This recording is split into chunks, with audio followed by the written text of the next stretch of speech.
Hi, I'm Mark Alexander. I've been a landlord since 1989 and I'm also the founder of the Property118.com online community. I've been invited today to talk about some of the government initiatives to help more first-time buyers get on the property ladder and how that might affect the private rented sector. Obviously, it's all about supply and demand. In some areas of the country, rents and property values have gone through the roof in recent years. London is a classic example of that. In other areas, property values are still way down on where they were at their peak and rents have stagnated. So what happens if the government decides to build 200,000 new homes over the course of the next Parliament, the next 5 years?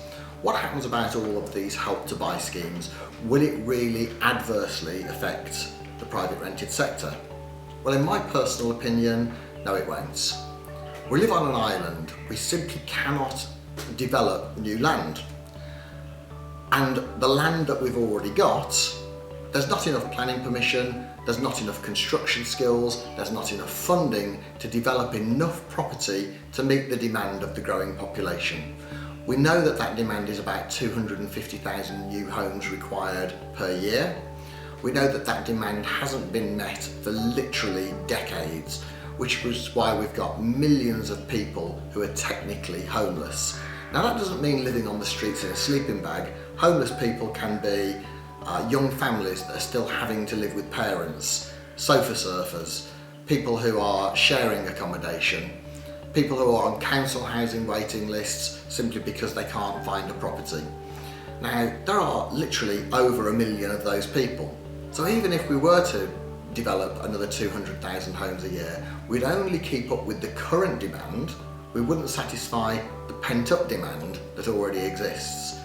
So the reality is, I think these schemes are great. It's wonderful that people can get onto the property market and get onto the property ladder.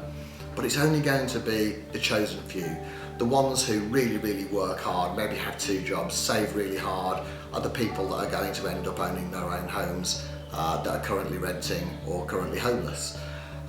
So yes, it's going to have some impact on the private rented sector, but I think the private rented sector is robust, it's strong, it's predicted to double in size, so it's already 18% of UK housing. Within the next 10 years, it's predicted to be 30 to 40% of UK housing, matching our European cousins like Germany and Switzerland.